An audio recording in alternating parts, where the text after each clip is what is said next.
Hey, rock stars. If you've been on the entrepreneurship journey for a while, you know this feeling. In all the interviews, in all the coaching calls, one truth kept coming up over and over again. Leadership is lonely. Business development is lonely. And entrepreneurship is lonely. You can't just talk to anyone about it. That's why I created the Catalyst Club, a private, values-driven community where you can speak the truth, be your authentic self, and connect with people who understand what you're going through and can actually help. We made it private so you feel safe. We made it affordable so no one gets left out. And we built it on values that matter, like showing up, sharing knowledge, and choosing growth over ego. Inside, you'll find coffee with rock stars for real talk and connection, unplugged Q&A for live coaching and clarity, and Catalyst sessions with world-class experts who light a fire under your next move. We're building the most supportive business community on the internet, and we want you to help us do it. Join us today at kellykennedyofficial.com. We're just getting started. When you're 30, 40, 50, 100, 300 feet up in the air, you look over the edge, either you wet yourself or you got this, I have this let's go mentality. And I've always jumped over the edge. I've only named it recently through some discovery with Jemia and somebody else in our group, but I've always been excited. And I've kind of taken that responsibility on with a little bit of thrill seeking probably in the back of my head, right? Never putting myself in danger, but if you can't get past the safety aspect and you can't trust yourself to do it, you shouldn't be doing it. The great Mark Cuban once said, "Business happens over years and years. Value is measured in the total upside of a business relationship, not by how much you squeezed out in any one deal." And we couldn't agree more. This is the Business Development Podcast, based in Edmonton, Alberta, Canada, and broadcasting to the world. You'll get expert business development advice, tips and experiences, and you'll hear interviews with business owners, CEOs, and business development reps. You'll get actionable advice on how to grow business. Brought to you by Capital Business Development, capitalbd.ca. Let's do it. Welcome to the Business Development Podcast. And now your expert host, Kelly Kennedy. Hello. Welcome to episode 318 of the Business Development Podcast. And today it is my absolute pleasure to welcome to the show an extraordinary husband and wife duo who are redefining the limits of industrial access and safety. Jemia and Tim Zagiel. As the powerhouse team behind Pacific Ropes, they've built more than just a business. They've created a movement, one that is setting new standards in efficiency, safety, and innovation in the construction and energy sectors. Jemia is the strategist, the visionary leader who takes bold ideas and turns them into reality. With a deep understanding of operational excellence, business growth, and team development, she has cultivated a culture of collaboration, pushing the company and its people to achieve more than they ever thought possible. She sees challenges as opportunities and has played pivotal roles in making Pacific Ropes a recognized leader in its field. Tim is the pioneer, the industry disruptor who has spent nearly 2 decades pushing the boundaries of what is possible in rope access solutions. His commitment to safety, training, and efficiency has not only elevated Pacific Ropes, but has also raised the bar for the entire industry. He's not just making high-risk work more accessible. He's transforming how companies think about industrial access, proving that rope access isn't just an alternative, it's the future.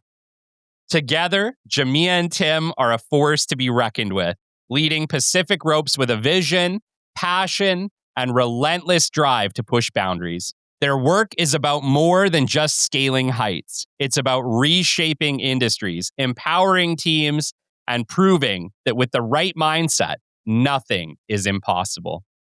Get ready for an inspiring conversation with 2 trailblazers who are rewriting the rules of the game. Jemia and Tim, it's an honor to finally have you on the show. Thanks, Kelly. Thanks for having us. Pleasure to be here.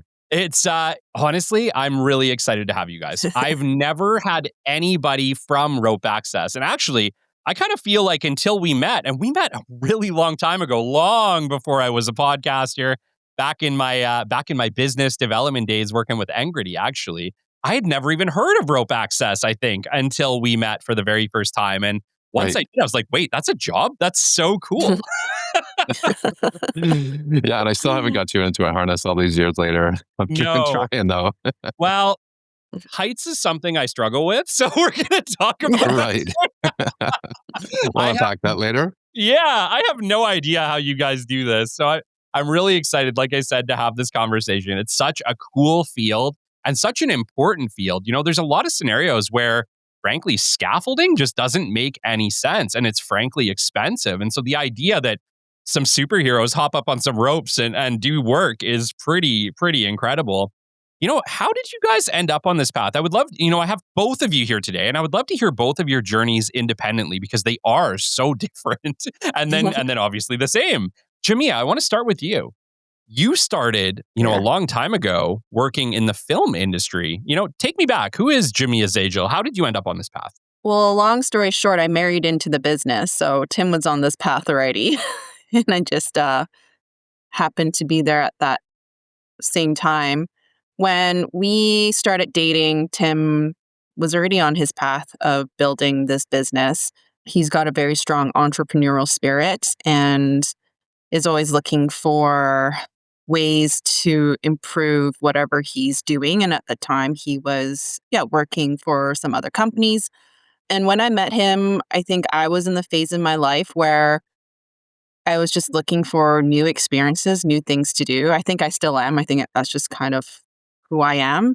So when I met him and he told me that he worked on ropes as a job, I thought that was kind of cool. So I asked him if he would hire me.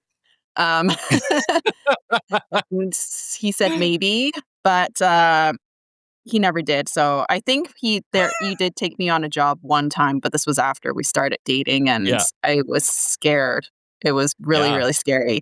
But yeah, so I think how I really got involved was when we had what I call our first unicorn project, and it was on the Portman Bridge. We helped install the de-icing mechanisms Okay. on that bridge in 2013 or 2012. I think 2013. Yeah, and at that Yep. time, my career trajectory at the time was in film and TV. You're correct. I just finished film school. I was working on set in a variety of different roles, mostly in the sound department and sometimes as a script supervisor. I was just trying to get my hands in everything. But my real drive for that Yeah. was storytelling. I really feel TV and film was a great way to share stories and for people to connect with each other. So that's what I really wanted to do. But then Yes. Portman Bridge came, and at that time, Tim and I was helping him with some of the administrative work already. We had like 2 employees, I think, or he had 2 employees. And we were working out of our living room. And then one day he came home and said that he got this massive job, which is very high profile, and we needed to hire 50 people immediately. Wow. And so Wow. I was like, okay, I'll help you. Oh my gosh. Of course, right? As a partner, it's such a great opportunity and it was so exciting. And I wanted to help him achieve that and be successful at it. And then I just kept going, I guess. I don't know. I think at one point, to be honest with you, earlier on, there were a lot of questions of, oh, did you give up your own career to help Tim's? And it Mm. would have been an easy answer to say yes. And, we had fights about that too, right? Especially when we were stressed and whatnot, or, like any couple, you Yep. always have fights about like being underappreciated, blah, blah, blah. Right. And it was easy to Uh, kind of use that as an excuse of like, well, I gave up my career to pursue yours. But really, that's really unfair to say at this point because it was my decision. He never asked me to do that. He never asked me to choose one over the other. I made that choice, whether I knew that or not, subconsciously. And I think it's because there is a bit of entrepreneurial spirit in me. And, like I didn't stay here because of what we do. I stayed here because of the people in it. And I think that's really where my motivation is still today, is just creating a space for people to really thrive and have opportunities that they didn't think they had. Um, and be able to create an environment where people can thrive in areas that they thought was never possible to them. So it's not an easy journey and it's hard. Like the thing that motivates me to keep going is also the thing that stresses me out the most, right? So but yeah, It's I don't it's the know. entrepreneurial I challenge, felt like right? I said a lot of different We're- things. yes, yes, I completely agree. I can't imagine. Tim, take me back. Did you think, when you were a teenager that you were going to run a rope access company? Walk me back when you were younger. How did you end up on this path? What was it that drew you to this? So when I was a kid, I think since I was probably 4 or 5 years old, I thought I was going to grow up and be a firefighter. And this was something I'd seen as a kid. I'd probably seen them in action, and I always wanted to help. And so I had that kind of deep innate ability to want to go into danger to help people for some reason. And so when you look at the path to where we are today, obviously I've chosen something that's a service that appears to be a bit riskier without the right checks and balances. It is for sure, but I think that was in my heart kind of for the majority of my childhood and then as a kid. So I would not have guessed that I would be doing this type Yeah. of work, let alone starting a company and kind of pushing to create an industry here in Western Canada at all. That wasn't even in my head until probably early to mid 2000s when I first moved to Vancouver, right? Were you like climbing for fun at that time? Like, it kind of sounds to me like something that was a passion project. You're like, holy cow, I think I think we could ultimately do this for industry. Walk me through it. Like I said, I'd never even heard of rope access until I want to say like 2014, I think was my first introduction. And literally it was my introduction to you guys, where it was like, this is what rope access is. Here's how we can help support. At the time, it was the quality industry and inspections. I was like, man, that's so cool. I'd literally never heard of it. There's a lot of major advantages to it, and we're going to get into it today. And I think for a lot of people, Tim, they're hearing about rope access for the very first time. But before we dive deep into what is rope access, like I said, was this a passion for you? Was this something, were you like an avid climber, growing up in British Columbia? No. So I actually grew up in Saskatchewan and I kind of moved out here right around when I was 20. Okay. And yeah, so I didn't really have my climbing background in the prairies was climbing spruce trees and pine Yeah. trees and stuff like that, right? Like Yes. and getting stuck at a young age and then figuring out how to get out when I was a bit older. So, Yeah. I've always been that guy that's climbed into hard to reach spots, and my mother hated me for it because she would want me to get down and I'd be too afraid. Somebody had to come get me when I think I was like 6 or 7. I kind of have vivid memories of that. And I got Yeah. better, obviously, throughout my teens, but no, there was no real kind of rock climbing, mountain climbing, anything like that until I actually started working on rope here. So I'd moved to Vancouver in kind of the early 2000s. And to my surprise, it was March. The grass was green. People were talking about the cherry blossoms already because they were starting to bud. And in a week or two, there was going to be this cherry blossom event. Yeah. And I'm kind of scratching my head going, it's minus 28 at home. It's really cold. It's miserable. Am I still in Canada? What's going on? Yeah. Yeah. So moving out here, I started work on rope and I worked in a few different industries that had kind of rope skills to the best of their ability at the time. And through that, within the first summer or two, I ended up going climbing with people that I worked with and kind of fell in love with it. So I had about a decade of climbing some of the crags here in Western Canada. And Jemia and I met through kind of our passion for climbing together and kind of hit it off that way. So we ended up actually being climbing partners for quite a while before we started dating. And it's a bit ironic because at this point we haven't climbed in probably 10, 15 years. We like soft things. So I don't know, snow, couches, the ocean, surfing. If you hit the water, it's not that bad. Yeah. Yes. Yes. So things have changed drastically, but I definitely wasn't a climber. So from a passion perspective, it was a summer job when I first moved here. I got a job through a friend of the family and started working on rope here, but we kind of had this 20-minute, couple hour training and you're kicked over the edge. And there was a lot of that in different industries that use ropes here. And it wasn't until the second summer when I started looking online And I realized that there was all these trade associations around the world that trained and certified people to work on rope and height. Yeah. And it's, kind of what you lean into. So integrity in the inspection world, engineering world, it makes a lot of sense. I just got to go out. I got to survey something. I got to collect some data.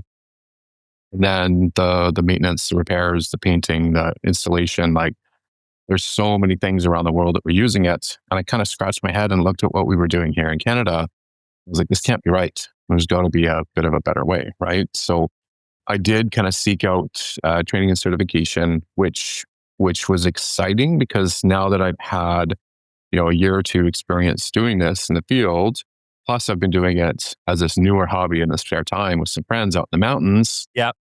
Similar yet different. It was fairly exciting to kind of add new skills. And all it was doing was taking everything that was out there and putting it into one. And so the certification that I originally pursued is the same certification that our training division now trains and certifies here for Western Canada, which is exciting. And so I was able to kind of take that moment, that aha moment was, kind of asking the question, do we know what we're doing? And then realizing, I was on a rooftop alone on a 300-foot tall building in downtown Vancouver and asking the question, well, who's going to get me if I go over the edge and what are the ramifications of this, right? So yeah, I wouldn't say that I got into this because I was passionate about climbing. I think the business side of it started because I wanted to keep myself and my friends safe. And most companies that I worked for in few different industries didn't really have the ability to push that forward. They were so caught up in the day to day. So, if you're a painting company and you're using ropes or whatever techniques you're using to the best of your abilities, you're probably caught up in the day to day of just doing that. And so adding something new seems quite challenging, right? And there was no regulation, there was no training certification here in Western Canada. So I had to travel, and I met a gentleman who's an amazing guy and great mentor in the industry, but he was running training in Ontario at the time. And I know that was training down in the US, I believe at Reno at the time as well. Yeah. And so I was able to go out, run through the programs out there and get a bit of a better understanding of how to modernize the workforce here in Western Canada, and then kind of take that into the idea of Pacific Ropes. And the idea behind it was, we're going to create this professional rope access company. And I don't think when I started, I had a big idea of where we would be today and the types of services we would be doing, the types of people we'd be working with. But I've always been a solutions provider. You've got a problem, you don't know how to fix something in your garage. I'm there with you tomorrow and we'll try to figure it out. And we'll go to the store, we'll talk to a few guys, we'll find the right trade, we'll put the pieces together and make it happen. And I've kind of stuck that throughout. But yeah, when we started, it really was, hey, there's the older way of doing it in Western Canada here, which somewhat kind of meets regulatory requirements, but there wasn't really this guise of professionalism in the industry here. And taking that to say, how do we train and certify and educate the workforce so that the guys that I'm climbing with, going to the lake on the weekends, thinking about a pit lake out in BC here, which is a story for another day. But I actually like the guys that I work with, and I have a lot of great stories, and I wanted to keep doing these silly things or just enjoying my weekends with them, right? So I wanted to keep them safe. And deep down, I knew if I could start and just push for it, I could probably eventually make change. Absolutely. And you have, right? Two decades, you have made some change, man. I want to chat with Jemia really quick because you'd mentioned something early on and you mentioned the fear aspect, right? And I know for me, I'm going to mention this, like, I got to get up on my roof here in a little bit and clean out my gutters. And my roof is pretty high. Yeah. And honestly, I'm a little bit wigged out about that, let alone climbing a 300-foot tower. And I want to chat about that because obviously it's not the fall that scares us. It's the sudden stop at the end. It's probably, from the standpoint of safety, you guys screw up. It's very serious, right? Like this isn't, I tripped and fell, and broke an arm. This is, I fell 300 feet to my death. I have to chat about this. You don't have to keep reminding me, Kelly. I mean, first off, you guys might be some of the bravest people I know. And second off, you might also be some of the craziest. Talk to me about this. What is it that drives you to want to put yourself out there. Like, to me, this is just as dangerous as being like a soldier or a police officer or maybe a fireman, right? The stakes are high. The stakes are high with rope Well, access. Quick pause here, and thank you for tuning in and supporting the show. I want to recognize Hyperfab, a Canadian precision fabrication company built by the team behind Hypervac Technologies, supporting projects in both Canada and the United States.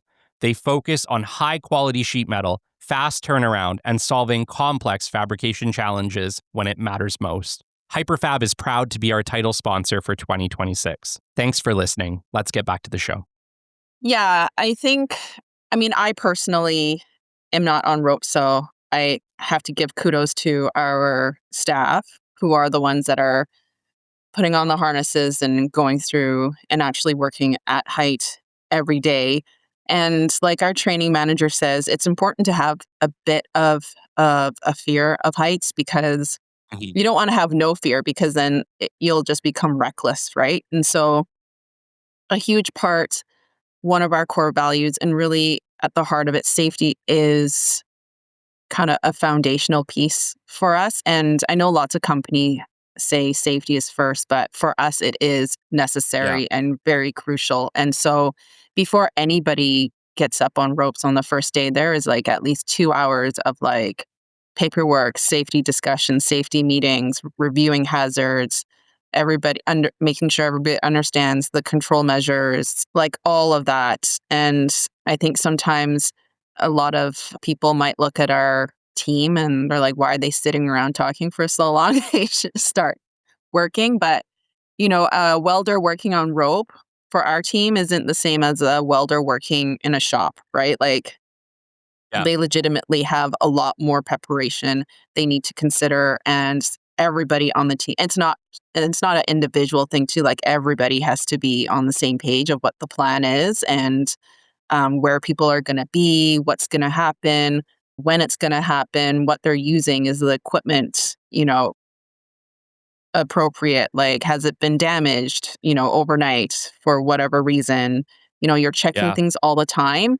And the method itself, I know, especially if you're not somebody who rock climbs or does anything at height, might seem really scary and out there, but done properly and done according to the systems that are laid out, it is actually quite safe. The only thing that really is bad is when people become complacent or they don't follow the rules. And so really, like, when we look at a lot of the incidents that we review, it is about complacency. It's about not being fit for work. It's about not following what the system, right? And so it is really, really important to us that people do that. And, these days, fit for work is like so important. Like, if somebody shows up, they didn't get enough sleep, or there's something at home that's stressful, they're not having a good mental health day, it's like, you're not going on rope today, like, it's just non-negotiable. Yeah. So what you're saying is that actual equipment failure is pretty rare. Most of the challenges you're dealing with are human challenges. Mm-hmm. Yeah.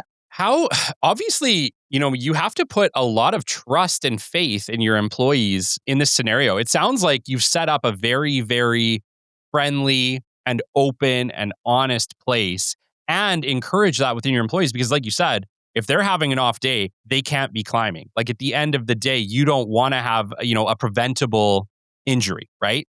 Or frankly, potential fatality. Like, it is very serious what you do.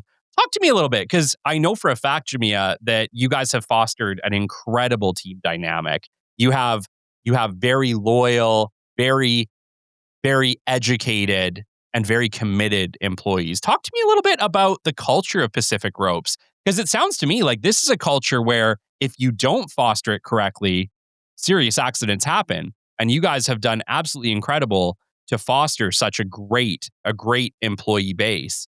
Talk to me a little bit. How do you do that within an organization? How do you encourage them to talk about, because some of that stuff's personal, right? You're having a fight with your significant other. You got issues going on at home. You're not getting enough sleep. These aren't always things that you want to bring to work. But at a certain situation in a job like this, that authenticity and that trust and that safe space to be able to say, you know what, I probably shouldn't be up on the ropes today is critical. Yeah. How do you foster that within an employee I don't base? know if it's anything I don't know if it's anything I don't know if it's anything Tim and I can take credit for, really. I think somehow we've created a team that do really like each other. So Yeah.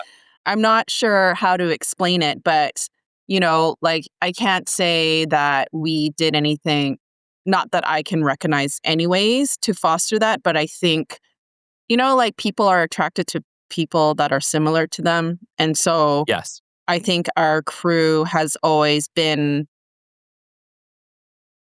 I don't know, like they've just really liked and care for each other. They like have a really good, and I don't know if it's because of the nature of the job that you have to, like you can't show up to work and not like somebody. Like I think, Yeah. I mean, not everybody is best friends, but like I understand that. But there's this level of respect and care for each other in a way that I think is different from other types of work environments, especially if it's a different industry. If, there's a group of people in an office, like, you can always have like office drama and things like that. But I Yeah. think there's something about the nature of our work that really, like, if you're not part of a team, if you're not a team player, I think you just self-select yourself out because there's no way that you can go to work every day and not have trust in each other. So, and I think it's more of the nature of the job rather than us. Yeah. I Yeah. don't know, Like Tim, there's what a do you level of think? camaraderie Yeah. because of the seriousness of the consequences, right? It's a difficult work, so it's not a one-person job, like, it's very much a team effort, so I think that those relationships just get built and, our staff really look out for each other even outside of work. I hear of people really extending a hand above and beyond outside to help a coworker, and you don't really see that in a lot of places, and, yeah, to be honest, I don't think it's something that Tim and I created. I think they've just come together on their own, and they happen to be under the Pacific Rose banner, so Well, culture is culture, and I genuinely think culture is from the top down. So I really believe you did play a role in that. And I imagine it has a lot to do with the respect and kindness that you give to your employees, that you create and foster an open environment. So as much as you don't want to take any credit for it, I genuinely believe credit is due, at the top. So great job with that. You know, we've been talking a lot about rope access. We've been talking about climbing. I think our listeners are maybe starting to get an idea of what it is. But Tim, do you mind introducing all of our listenership to rope access? Because I think a lot of them have likely never come across it before. Yeah, for sure. I want to go back for a split second though, and I want Jemia not to discredit herself because I know that we have created a culture of openness and collaboration, and that's been one of our key values internally in the company. And that definitely comes from Jemia, Yeah. allowing the space for people to kind of be themselves, which can be a good thing and it can be very challenging. Is just like having kids at home, right? Yeah. There's good days and there's bad days. That's right. You got to kind of take both with a grain of salt, but that openness amongst the company has definitely trickled down through the various team leaders and supervisors that we've had running different crews, where we do have the ability to kind of blah. And if you've had a bad day, we know our life is on the line. There's no room for error, right? Yeah. And so, yeah, Jimmy, I would not discredit yourself in helping build that for sure. Yes. And first off, me and you have worked together Thanks. personally. You are an incredible leader. I know for a fact you had something to do with this. Aw, shucks, guys. Yeah, so fast forward a little bit. So the rope access side of it. So, when you hear the word rope access, I used to have a joke that it was that back pain medication. I used to see ads on the CBC and they would pull a little pin out of the guy's back and he would stand up straight. Yeah. And I'm pretty sure if you ask my mother to date what I do, she's like, oh, Tim's in pharmaceuticals because he does that rope access medication, right? I can't convince her otherwise. So, yeah. But I mean, it's literally using ropes for access. If I tell you, hey, I'm using scaffold to access something, it's a bit of a no-brainer, right? Yes. But essentially what's happened, I think, since the inception of time, I guess, but at some point, the various rope systems that we've been using throughout history, and I know in North America here, you can kind of think back to when they chiseled out Mount Rushmore. I know when they built Hoover Dam, there was a lot of suspended rope work in the old bosun chair type system. They were lowering guys down, or they were lowering themselves in these big block and tackle systems. Yeah. And that's modernized into this kind of professional access solution for industry. And it's just that. And it's an access solution for everybody, right? So you could be an engineer, you could be a painter, you could be a carpenter, you could be a welder, a pipe fitter, you name it. If there's something at height that is a fit for, you can probably do it. Now, I need you to take that with a grain of salt, because we've got friends that are welders, that are rope techs, that are amazing rappelling out at height. And I've got a couple friends that are welder fabricators that struggle to get around a fab shop. Yeah. They probably smoke too much and drink a lot on the weekends, and they, heavier set and can't climb. That's right. So there is a physical aspect to it, because it is similar to like tower climbers that climb these structures all day, every day. There's a physical aspect to it. So you need to be a bit of a beast that, you hike or you scramble around on the weekends, you go biking, you're physically fit. There's an easy ability to climb around and to train you. And then the second thing you need for I guess, adopting rope access in whatever trade you're doing is just a good head for safety. And so when you asked about the culture earlier, there's part of what like the Kool-Aid that we pour in everybody's mouth when they join Pacific Ropes. Yeah. And then there's the oh shit moment. I don't know if you have to edit that out, but I don't really care. Nope. When you're 30, 40, 50, 100, 300 feet up in the air, you look over the edge, either you wet yourself or you got this, I have this like, let's go mentality. And I've always like jumped over the edge. I've only named it recently through some discovery with Jemia and somebody else in our group, but I've always been excited. And I've kind of taken that responsibility on with a little bit of thrill seeking probably in the back of my head, right? While yet never putting myself in danger, but if you can't get past the safety aspect and you can't trust yourself to do it, you shouldn't be doing it. Yeah. And so then when we think about the systems, I could bore you to death with different pieces of equipment and different types of systems that we can set up horizontally and vertically and to get inside, outside, underneath things. But you're setting up ropes in a way that you've probably already seen on TV, on film, out in the real world. And it's, rappelling down a wall. It's rappelling across a canyon. There's a lot of different systems to get people on rope, and you've seen it in the fire world. You've seen it in, building maintenance around the city. If you're in Vancouver, Edmonton, Toronto areas, you've seen it in the rescue world out in the country. And so that's been kind of adopted from varying different backgrounds into what we have as this rope access technician certification program. And it kind of shows you that there are probably 100 different ways to skin a cat, but this is how we do it in the workplace, right? Okay. So you can use ropes of any sorts. I'm sure your uncle might have shown you how to use ropes when you were a kid to do something silly somewhere. I know I had a few kind of near-death experiences in my past prior to even getting into this. So I definitely welcome the professional input to this, but what they've done is taken access and rescue and simplified it into a trainable program. And now we can educate the workforce to be able to use it out at height. The rope access system itself was taken from like climbing, caving techniques. And the thing that is different compared to what most people would see recreationally is that the rope access system is infused with redundancy through and throughout. So when somebody's using rope access, there is always two sets of ropes. Like you can see that physically that there's two sets of ropes, but as they move through the system and as they're doing different techniques, everything has a redundant checkpoint so that there is like multiple backups, not just in the ropes themselves, but how the maneuvers occur as well. So that's something that is different, that is not, that you wouldn't see so even in some of the high angle rescue techniques, they don't always use two ropes because in that scenario, it's about getting in there quick, getting somebody out. It's in a rescue emergency scenario, whereas with rope access, it's more about work positioning and getting yourself in a place properly. And, you have time to do that, right? So I just wanted to add that part too. Yes. No, it makes a lot of sense. When things translate over into industry, on a certain level, the stakes are quite high because industry isn't really allowed to screw up.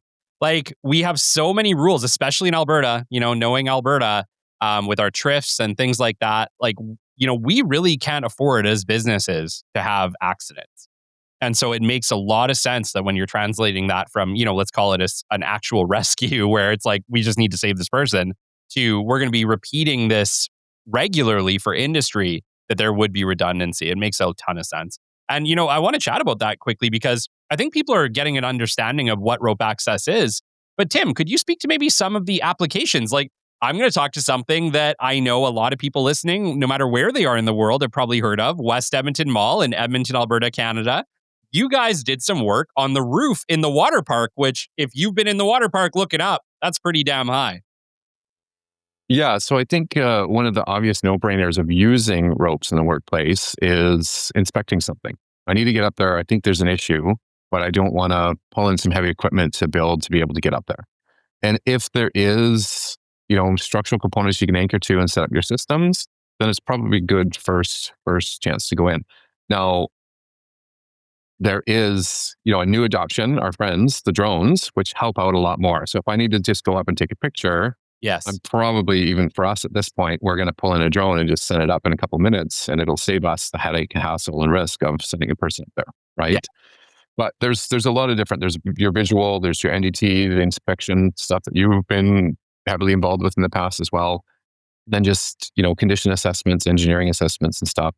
And from there, you might identify, okay, we need repairs. We need to replace something. We need to fix something. We need to repaint something. There's a lot of different maintenance and repair scopes that can come out of that. Yes. And that's when you start asking the question of, okay, well, do we have to set up bulky equipment to get painters up there, to get an electrician up there, to get a welder up there to do a structural repair? And I'd say 9 times out of 10, the answer is no.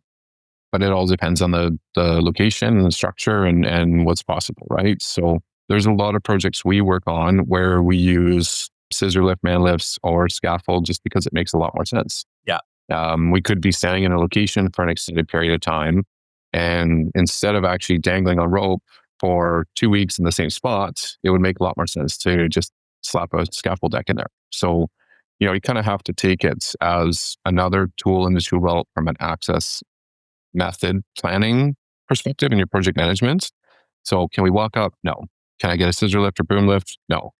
Can I build scaffold? Yes. Or ropes possible? Yes. And then I got to determine what do I actually want to do with my trades when I'm up there, right? Interesting. But if my answer is I can walk up and do it, well, I don't need the other options. Yes. And then even for most of our projects, if the answer is, well, I can just get a scissor lift and get up in there quickly and actually stand and do my work, we're probably going to use a lift, right? So it is almost a last line of defense. And I think a lot of people in our industry seem to kind of have this sword fight between, and I love having sword fights, but rope access versus scaffold.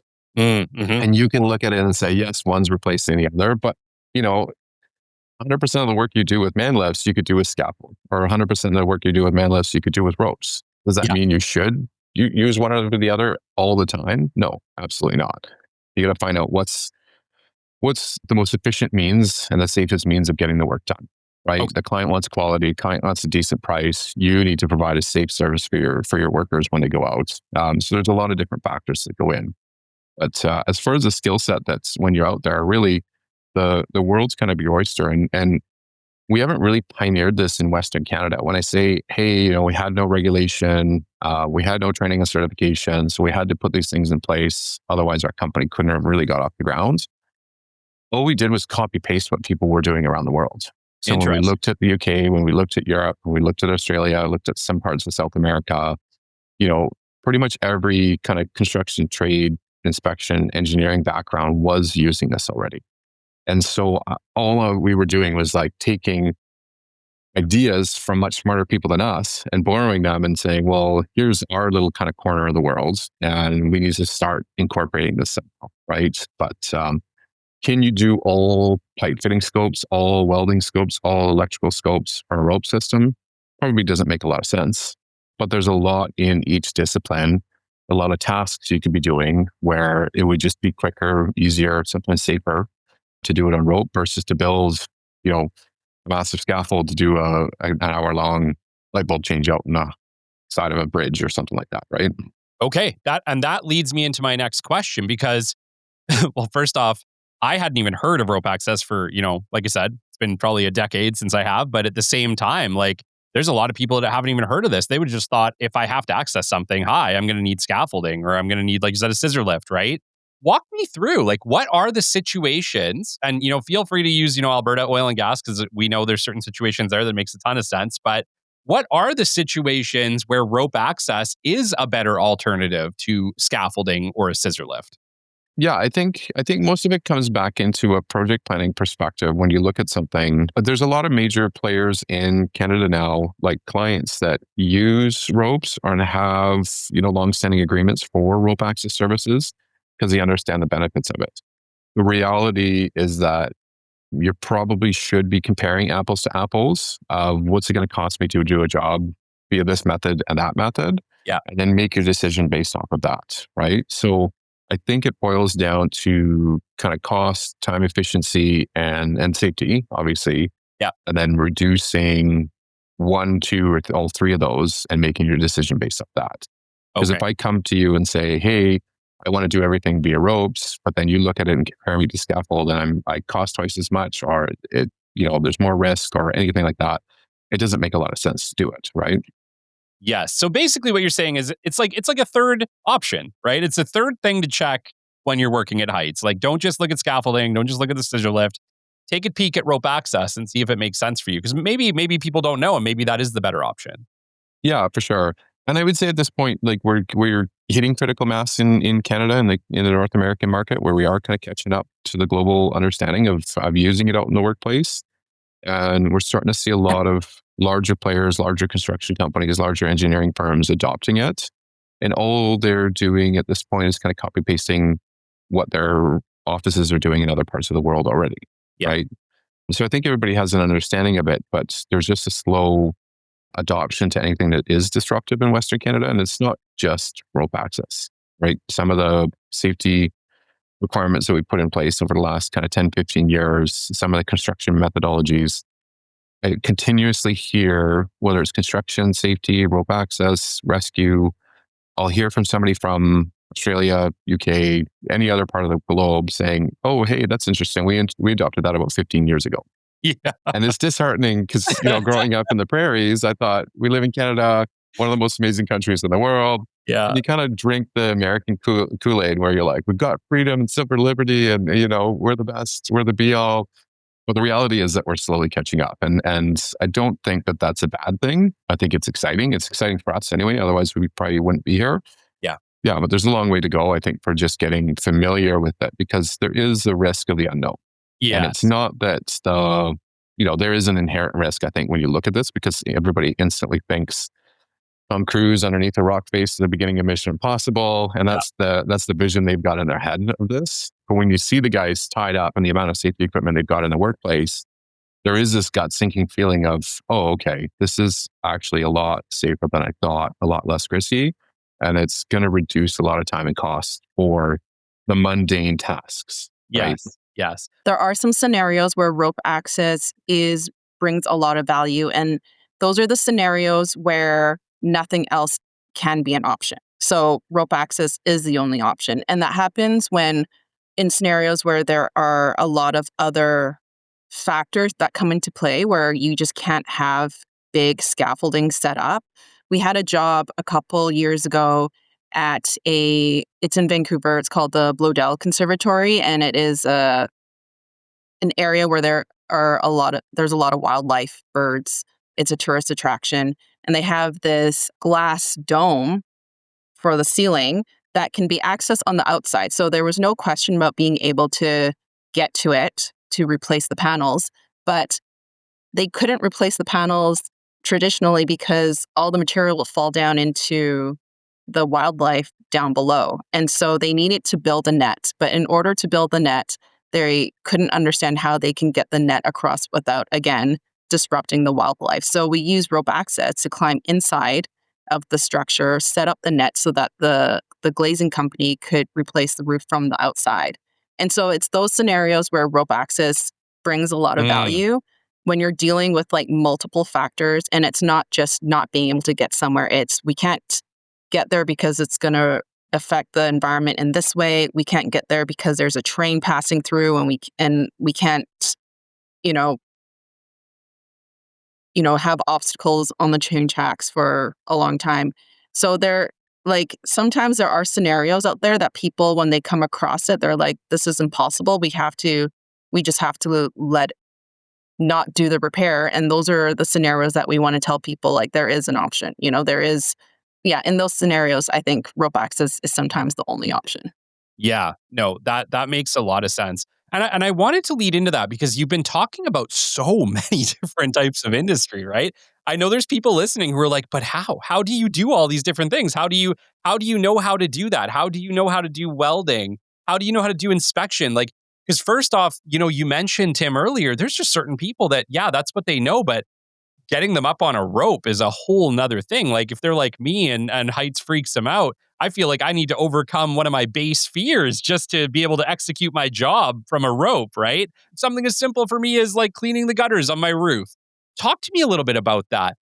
Does it work better to train somebody who's already a welder how to do rope access? Or is it easier to teach somebody who's not afraid on a rope to weld? I think realistically, there's probably benefit between trying both. The reality is that we take the trades and we pick the people out of the trades groups that have the head for safety and a decent head for heights, and we train them up. Within each different discipline, there's at least, if you take 10 welders, 10 electricians, 10 pipe fitters, you could probably pick out one or two that would want to be on like the SWAT team for their trade. Sure. Right? And they would be okay with it. Now, sometimes it could be 50, 60% of a room would be okay with it. And we've done a lot of try before you buy with different groups where we'll actually do an open house, get people in, and the moment they put a harness on, even just sit on the ground on a rope, it's either thumbs up, let's go, or thumbs down. This is not what I was thinking, right? Yeah. Because we've had groups in the past where they'll send 8, 10, 20 people in for training and they didn't actually look into it prior to coming. So they'll show up on Monday for this 5-day course, look up at the ropes, say nope, and then walk away. And we're like, why do we plan all this to do? So yeah, I think it's, there's a lot of able-bodied and able-minded people in every different discipline that have the ability to do this. So I don't think it's that hard. And I kind of go back to mindsets. I think a lot of it is just mindset and putting yourself over your fears, because there's two sides. Like you have a healthy respect for heights and you don't want to deal with that, right? Yes. And then there's the other side where you're like absolutely like white knuckle, fearful for whatever purpose. Yeah. And if those are the cases, like that's perfectly fine, right? Like there's people out there that don't do a lot of different things and just focus on other abilities, and it doesn't make them any different than the person next to them. But there's suitability, which I think is headspace and ability, and then your physical ability kind of comes into it as well. Yeah.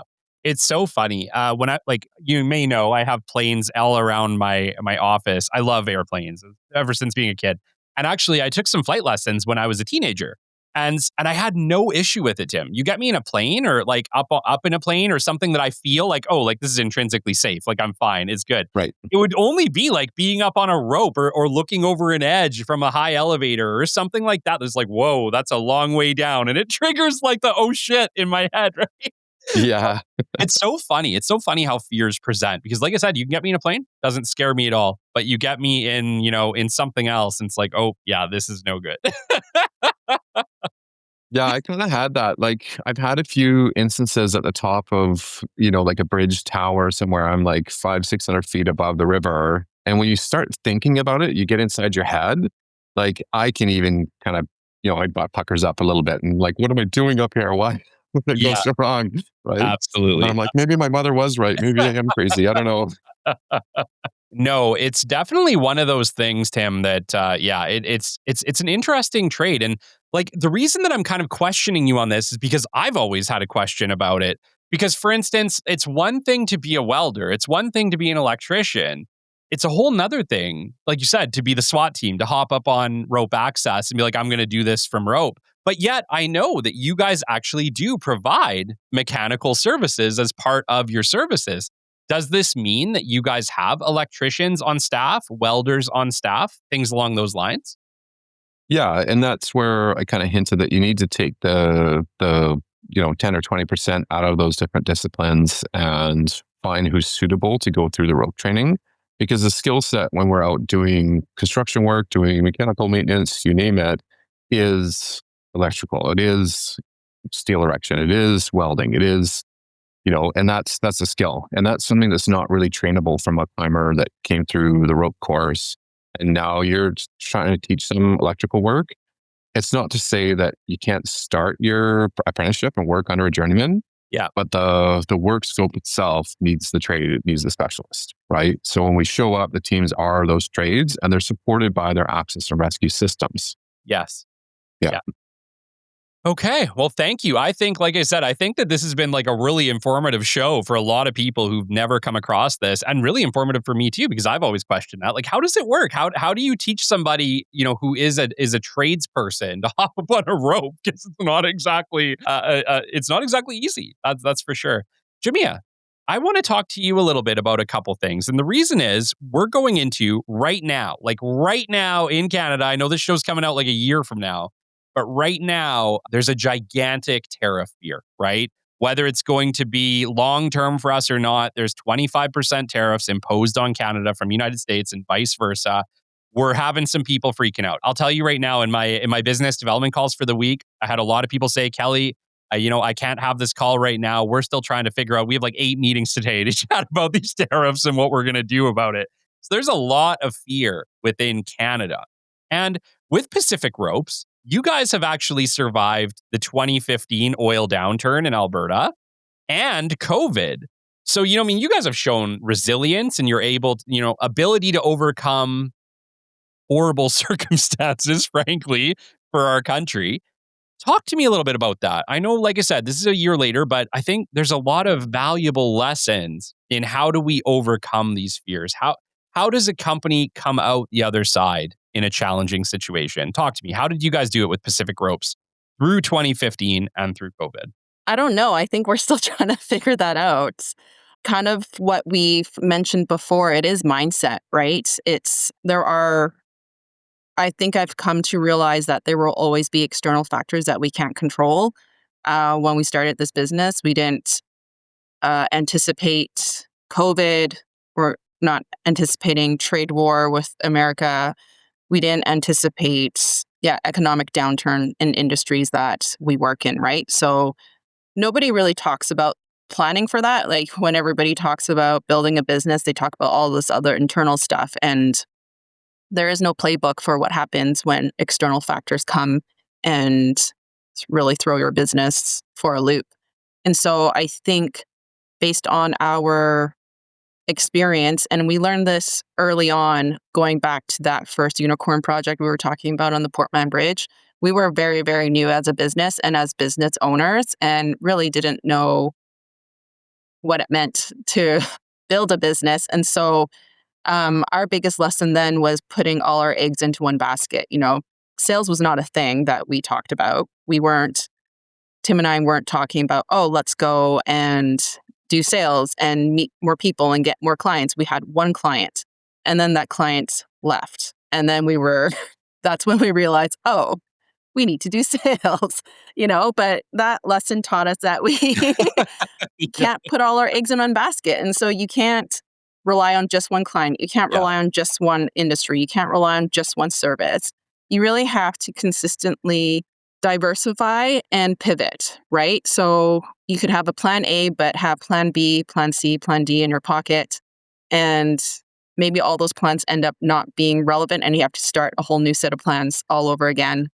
But that can be done if you have the right mindset. And this is what we're trying to encourage throughout the whole company. And it's not a mindset that only Tim and I can adopt. We need everybody to be able to adopt it, where when a challenge or something we didn't anticipate shows up, you take a breath, don't freak out, gather all the facts, and together come up with a solution, right? And this is how we really want our company to operate. And this is how we get through these awful external factors that we can't control. And right now, specifically with the tariffs, what I'm doing, like we're talking to our clients about it. Like we provide a service, right? And so it's our clients, our suppliers, our partners that might have a more direct from these, and then that would trickle down to us. And so really it is about leveraging our relationships and talking to people and listening and seeing how they're going to navigate and how we're going to help people to navigate. And it has to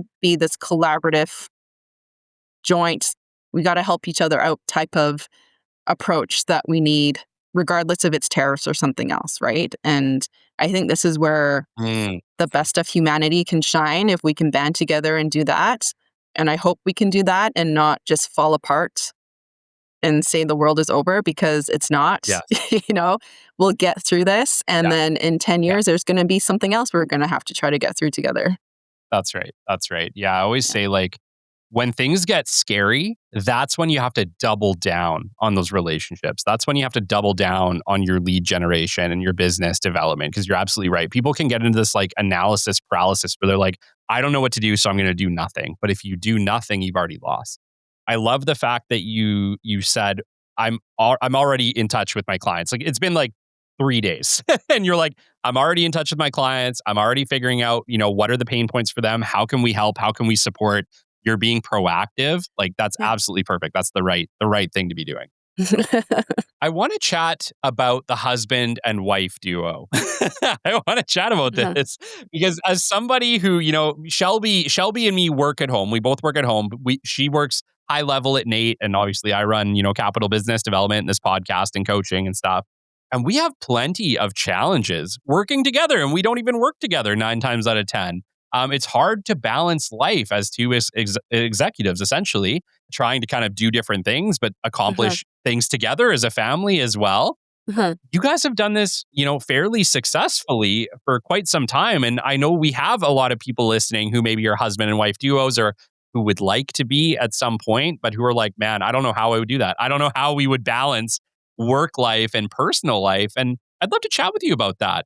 How are you able to essentially manage high-level leadership, leading a team of people, but then when you get home, still have a relationship? I think I'd like to take this one on. So I'd probably put it to the fact that we drink a lot of wine. No. The reality is that we set, and we realized this quite early on, is we had to set boundaries of what do we want to achieve at work and what do we want to achieve in our personal life. So one of the annoying things probably for our group is that Jemia and I don't get a lot of time to talk about our day-to-day at work together. I 100% trust her and her abilities. That's why she's here along this journey. And I know that she reciprocates that.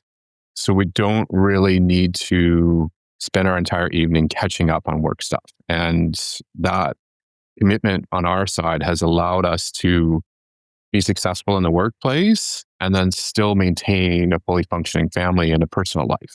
Right? Because community, family, and personal passion are 3 things that are both important to both Jemia and I. So while she's discovering her joys, golfing, trying, I guess, different classes, doing silk performance, climbing around and doing fun stuff, we're able to step outside and still be ourselves outside of the work world. Yeah. And I think I learned that anyway, from kind of the senior men in my family. As soon as I had the kids, as soon as we started the business, anytime I would go to a family reunion, a family get together, I would have an uncle somewhere pull me aside and they would say, don't do what I did. Be around while the kids are growing up, because you're going to blink, they're going to be teenagers, and they're going to be off. Right. And I actually really do like my kids, and I want to be around and I want to father them. Right. So I'm enjoying this family journey outside of everything we do on a day-to-day basis. And I'm kind of committing to that, to say, well, I have to turn off. I have to be at home. I have to be present. Otherwise, what am I doing this for? Yeah. Because I don't want to get to my deathbed and look back and say, I really wish I had another meeting, or I really, really, really wish I sent another 10 emails. Right. There's none of that at the end of the day. Everything that we're doing doesn't matter that much, and we're all going to die soon. So as soon as you have that realization, I think you can step back and kind of choose what your priorities are Yeah. And work, the business, the people that we're on this incredible journey with, and the people that we serve are truly, deeply, very important to us. But we do have to be selfish, because if we don't take care of ourselves, if we don't take care of our family, if we don't have good community connections, I don't believe that we'd be able to go back into the workplace and be as influential or as successful as we could be if we don't take care of ourselves a little bit first. Yeah. And I think, almost every entrepreneur, including myself, that I've spoken with has really struggled with that balance, right? Like I think when you run your own business on, as great as it is, it also typically comes with the 100% of the responsibility of that business is on your shoulders. And especially in my case where I can work from home, literally I can work at any time. Like if there is that thing where it's like, oh, I need to send 10 more emails, like, oh, I just run downstairs and send 10 more emails, right? And Right. I have regularly struggled. I am not afraid to say that I am a recovering workaholic. I probably still am. Like at the end of the day, there's always something more. And my expectations for myself have always been so high that I'll put in that time. But yeah, it's been a struggle. And I think maybe one of the interesting struggles that I saw that has happened since I became an entrepreneur that I didn't see coming was that I would love to do it. Like I didn't see that as like I saw it as when I was an employee, I was just an employee. I went to work, I did my thing, I got home, like I lived for the weekend, right? And when I was an entrepreneur, suddenly it was like, oh my gosh, like I really love this. I love what I'm doing. I love the impact I'm having on the world. And work was no longer a chore. It was Mhm. something I enjoyed. Mhm. And unfortunately, I think that's what ends up happening to so many entrepreneurs, fortunately or fortunately. I don't know if it's even possible if you don't enjoy it that much. Yeah. Like, I genuinely think like the obligations are so high that if you don't love it, you're probably not going to succeed. Mhm. But now the problem that I have is that I can find so much passion and so much love in my work that I've somewhat lost touch with the things I used to love outside of work. And so now I have to actively ask myself, hey, do I still like doing that? I don't know. Maybe I should go try it. Like I struggle with the personal side. Like Yeah. Shelby will look at me sometimes on a Saturday and be like, you don't know what to do when you're not working. And I'm like, oh shit, yeah, like I actually get that. That actually makes sense. I need to Mhm. relearn to love things outside of work. I Yeah. think that's a problem for a lot of people, right? And I wouldn't say like Jemia can attest to this, but it's not like we're amazing at this. But I think just being having the ability to buy back your personal time, like taking ownership of it is crucial, whether you're doing it with your partner or not, right? And so our dynamic works because we do complement each other quite well. I think we learned that early on, where I'm the big ideas, shotgun approach. I'm just going to go do the things, right? And then Jimmy is picking up the pieces after and saying, well, are we doing it correctly? And let's make sure we get Tim to the end versus him scattering off and doing a bunch of other things. So Yeah. I just want to also make it clear that we haven't like fully succeeded. Like this is a work in progress. And when people say, "Oh, I can't believe you and Tim can work together. How do you do it?" It's my answer is like we're still trying to figure it out. Like we're still on this journey. There isn't a formula for success. Like we're constantly realizing some things don't work and then we're trying to figure out what to do to keep going. I think one of the biggest things that we've discovered in the last few years is how different we are. So Tim and I, we work very differently. Our perspectives are very different. He is the ideas guy. He's a huge risk taker, and I am not a risk taker. And so back in the day, a lot of our arguments were centered around Tim saying, let's go do this, and me saying, no, that's too risky, you know? And I Yeah. think for Yeah. me that like realizing that stalled a lot of business growth. But at the same time, we didn't go over the edge and like lost the business, right? So we recognize that there's value in both sides Yep. and it's a lot of communication, a lot of compromise, and a lot of like really, really collaborating on a level where we recognize like you have value, I have value together, we can do Yeah. this. And that is a constant work in progress. It's not easy. And then when it comes to the family side, it is a 50-50 thing. Like I know a lot of women struggle with having really successful careers and then feeling like they're taking the brunt of the household. And that in itself also requires a lot of communication, right? And, Kelly, I think you'll like this because you're a process guy. Like, we have processes at home, Yeah. Like, this is when we do the dishes. This is when we do the laundry. Kids pick up is this day, drop off is this day. You do that while I make a grocery list. You go do this while I, do whatever, right? And it's having to talk about that, which I think is hard. Like, a lot of people assume sometimes that it should be a certain way because of the relationship, but you have to talk about everything. And then the times where we don't talk about things is when it really doesn't work, and Yeah. so yeah, it's a work in progress. It's not easy. It's not perfect. And another thing I found has really helped is just getting outside help. We can't do this alone. So, I have business coach, we have therapists, we have other people outside of just us that can support us. And I think that's also important. Yes. And I think especially as entrepreneurs, entrepreneurship can feel really lonely.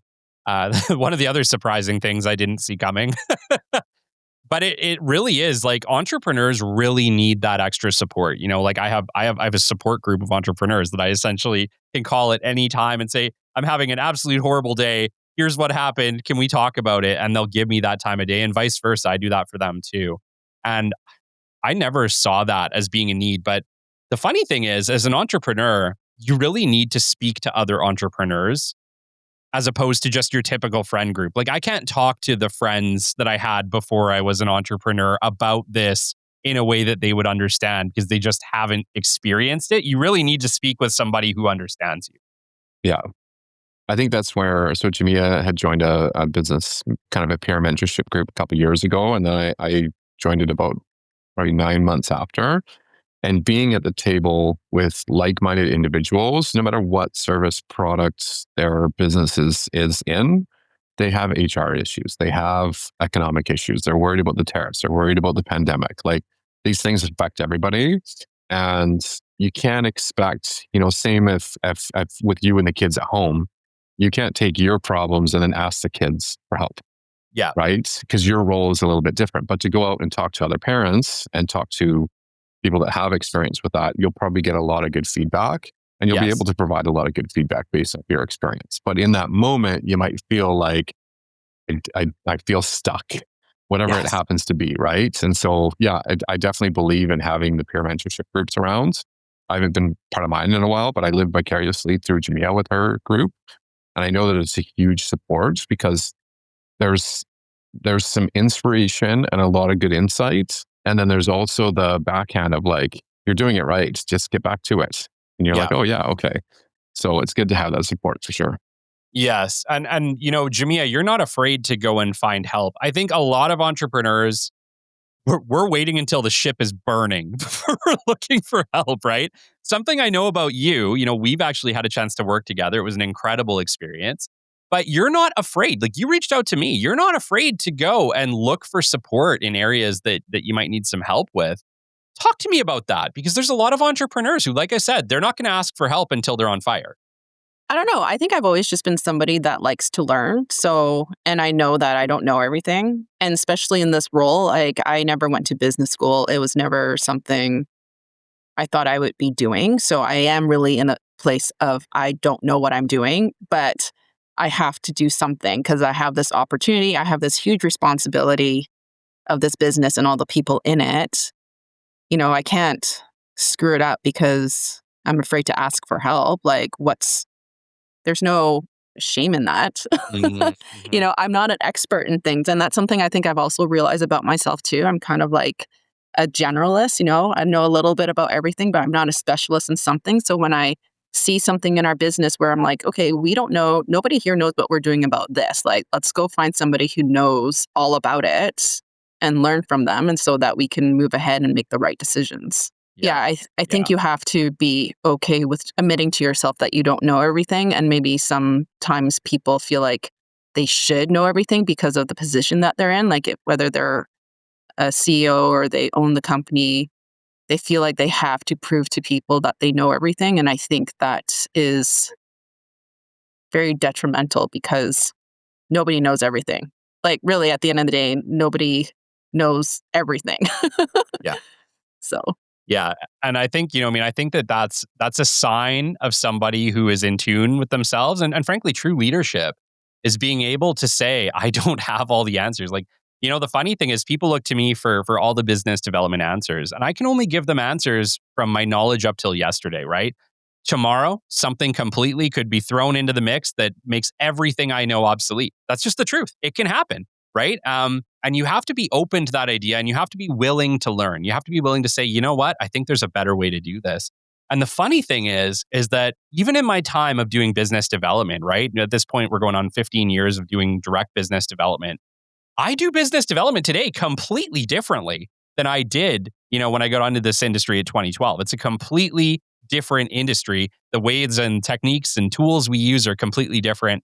And I had to learn a whole new skill set. And 10 years from today, it'll be a whole new skill set once again. So you have to be willing to say, I know what I know up till today, but is there a better way? And I find myself as an entrepreneur and a business developer always asking myself, could I be doing this better? Could I be doing this more efficiently? What am I doing today that isn't serving me? And you have to be willing to let go of those things. And I think for a lot of people, being able to let go of what's no longer serving them can be really, really hard. All right. Well, we're getting to the end of our interview. It's been an absolute pleasure having you on. I do have, a final question that I would like to ask you.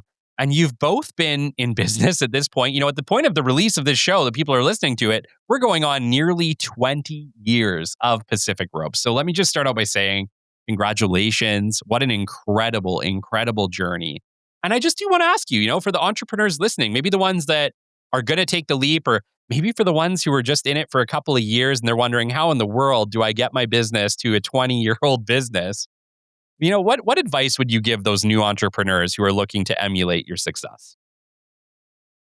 I would definitely say build a good team. When I look back at what we've done, what we've accomplished, or any other business that I know, it's not one person that's brought it somewhere. Somebody had an idea, somebody helped with the process. It's a collection of minds that come together to really make something happen. And in our instance, we've been quite lucky to have a lot of great people along the journey, either internal in the company or external supporting. And without them, we wouldn't be here. So it's not really, there's no inspiration behind, somebody being an overnight success or appearing to be successful in any doing of their own. Like as an entrepreneur and business owner, you're an orchestrator. You put things together, and you're going to need subject matter experts in a lot of different fields: your marketing, your business development, your safety, your HR, process planning, people management, that sort of stuff. There's a lot of different aspects to doing what you do that you probably didn't think about when you got into it. You started your business thinking, well, I'm going to start business doing business development, and I'm going to coach people, train people, help people. And then if you get to a point where all of a sudden you've got 20, 30 people working underneath you and you're managing them, it's a completely different beast than when you started out. And that's the same if you're a carpenter that starts a carpentry company. You get it to a point where now you are managing other people and systems in a much bigger scale. You need the support, and without having good external influence, I don't think that you'll succeed that well. So build a good network, build a lot of support, and rely on the community around you, because I think that your community in your personal life and in your business life is what helps pick you up. Yes. No, it is. It's about the community for sure. And like you said, it's about being able to accept that your initial vision is probably not what's going to end up being. I can tell you right now, you talked about the initial vision for capital. Yeah, I just thought I was going to do like retainer business development services. And that was that, right? This podcast wasn't on the table. Coaching wasn't on the table. Training definitely wasn't on the table. Right. Now, that's the prime business. So sometimes you can't really see it for what it is. Like you can't see what's going to happen. You just have to be willing to say yes when that incredible thing does happen. Yes. Yeah. And you have to be ready to pivot, I think, in times, not even just in times of need. You kind of talked about the tariffs and the pandemic and stuff like that before. You have to have the ability to be able to pivot in those times, but also from day one to year 10 or year 20, something is going to change. And you've already discovered that. We've discovered that constantly. And to be able to pivot is quite important. Absolutely. No, being able to being able to just say yes, to the opportunities that come is absolutely critical.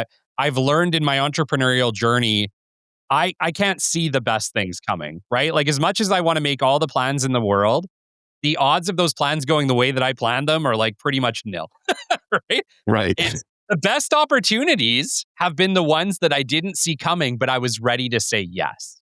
Right. Yeah. Jemia, I'm going to put it through to you while you're here. You've been in business, nearly 20 years as of the release of this episode. And I just want to ask, like if you were speaking to a young Jemia, someone maybe getting into business, for the very first time, having to start a new company, taking that leap, looking back 20 years, what advice would you give to yourself now? Don't give up. I think the biggest lesson that I am always constantly learning is just resilience, right? Because you never know what's on the other side. Yeah. And I still don't. And I think this is what drives me is just what is going to be on the other side. Like, how is this story going to end? I don't really know how it's going to end for me or for us. I'm curious, and this is something that I really truly believe is that every challenge is an opportunity, right? And it's you can choose to look at it both ways. You can say it's not meant for me, I'm giving up, this is too hard, or you can say what if, maybe. And I think having that mindset is really important no matter what you do, whether it's a business or any sort of venture that you want to embark on. No, I agree completely, right? You're absolutely right. Like, business isn't easy. If it was, everyone would do it. They would all be successful and life would be great. At the end of the day, it's really about belief that it can be something better. And it's the belief in yourself, in your business, in the future you want that will get you through those really hard times. But absolutely, you do got to stick in it. I love that. I love that as a final analogy.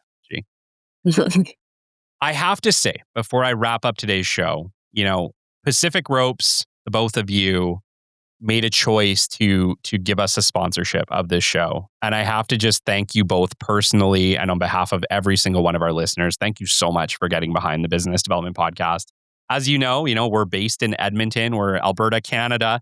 Not exactly the biggest place on planet Earth. And all that support means a lot. And I just want to say, thank you from the bottom of my heart. Thank you so much for believing in me, believing in this show, and getting behind this show. I can't tell you how much it means to me. You're welcome. Our whole company is using your method now, so it's amazing. Yeah. And I was going to say, thanks for doing this for the industry, because I think that every aspect of business does need somebody providing input, and you can have a coach of different sorts, but what you're doing essentially is acting as a business coach for future business development specialists, and then providing a lot of inspiration for them as well. So keep up the good work on your end. I will. Thank you so much for your support, guys. I can't tell you how much. And working with you guys has been a pleasure as well. So thank you. Well, that does take us to the end. This has been episode 318 of the Business Development Podcast. We've been chatting with Jemia and Tim Zagiel of Pacific Ropes. Until next time, catch you on the flip side. This has been the Business Development Podcast with Kelly Kennedy. Kelly has 15 years in sales and business development experience within the Alberta oil and gas industry and founded his own business development firm in 2020. His passion and his specialization is in customer relationship generation and business development. The show is brought to you by Capital Business Development, your business development specialists. For more, we invite you to the website at www.capitalbd.ca. See you next time on the Business Development Podcast.